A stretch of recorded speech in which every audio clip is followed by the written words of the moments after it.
All right, I'm here in Vigo, Spain with Laurent Rousseau, who is high up mucky muck and quality control over at Citroën, which is a major car manufacturer in Europe and other places. Yes. We were just talking here at dinner. We're in Vigo, Spain. It's beautiful here tonight. We're watching the sunset and eating out on the deck. We were talking about why Laurent decided ultimately to leave his very prestigious job, right, his career, because he had more in store, right? There was more to do in your life, and you wanted to do something different. Why don't you tell us, like, what was the moment when you knew that that career wasn't for you long term?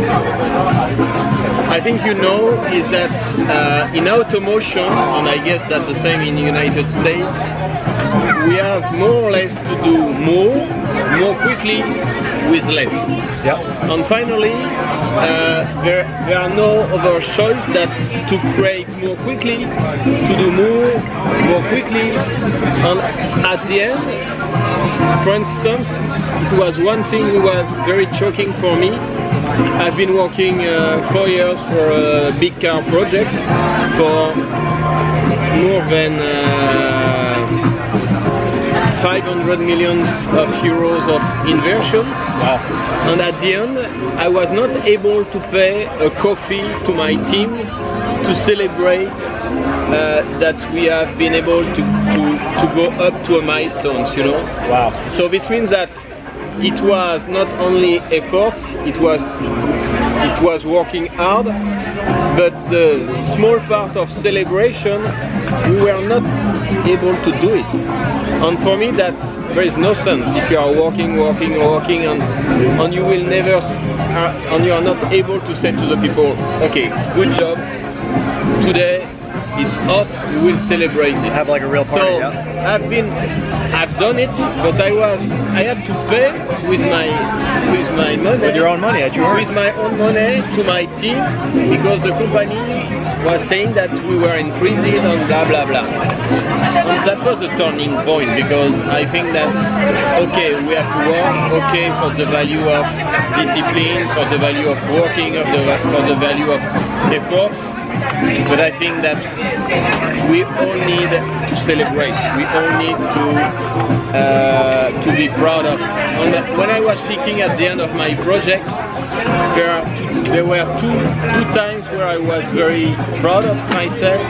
It was when we were presenting the car in Lisbon to the press people, because we were 5th place or on the 7th place. On the 5th place was presented in Lisbona, in Lisboa, in Portugal, and the 7th we were presented. That's where I'm staying right now. Yes, and the 7th one was presented in Munich, and with the press people who were in the mountain, in the nature. So I said, okay, at the end, I have pleasure when I am in the nature. I have pleasure when I am with the sea.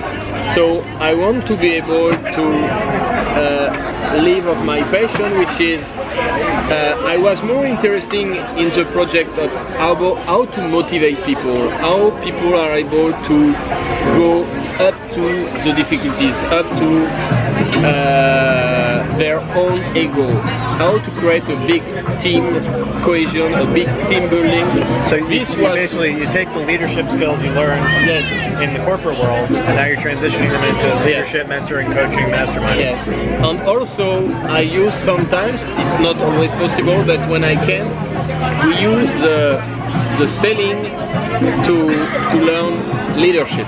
So that beach over there, on that island, I don't know if you guys can see too well, past the sunshine, is rated one of the top beaches in the world. We're looking at it right now. So one of Laurent's, by the Times, one of Laurent's dreams, and I'm going to help him hopefully, is to get entrepreneurs from the United States and Europe and everywhere to come out to that beach. Maybe we rent a nice catamaran, or your friend has one, and we can go out. Or it can be in Ibiza also. And we'll make it a learning, fun experience, right? So we'll learn about leadership and motivation and peak performance and like Tony Robbins type strategies and things along those lines. But also we'll have a blast doing it. Yes, and you know what I think is that each time, if I ask people if they record where they were during the plane attack in the tower in New York, they will all record. Everyone right away. It's like our Kennedy assassination. I was at this point. I was in high school. But I was 16. It was sophomore year. Yeah. We were in second period. I remember the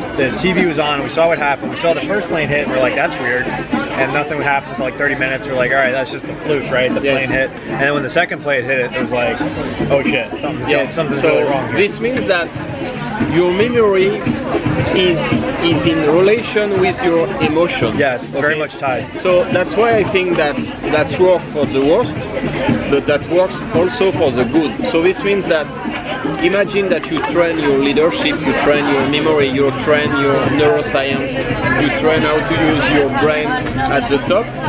You can do it in an hotel in New York, it will be fine.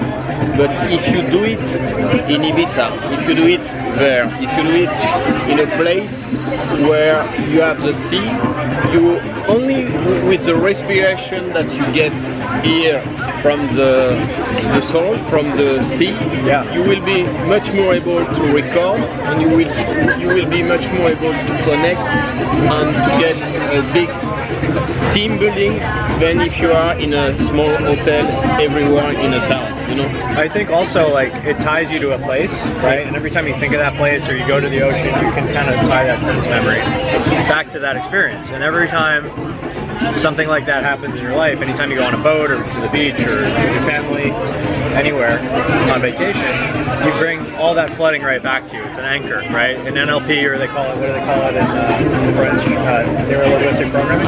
PNL. PNL. So PNL, for our French-speaking audience, you know, tying those triggers together and ultimately learning how your body reacts and your emotions. Like it starts with intellectual mastery, you have a thought, and then it's tied to your emotions, and it becomes physical mastery until the point where it's actually coded in your neurology. There's actually a great book on this called The Talent Code by a guy named Daniel Coyle. If you haven't read it, I recommend you check it out.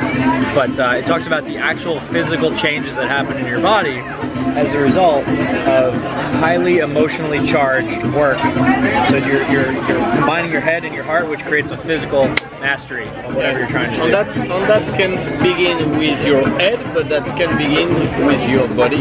Between that, if you change your body, for instance, that's very well known that if I put my body like this on very, strong and very tall, I will get 25. If I stay very tall and I put my shoes like a string hanging tall, I will get 25% more dopamine in my how do you say saliva?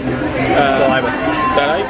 I will get 25% more saliva if I am in a position of domination. Yes. This means that your emotion comes from your head, but your body position also change your.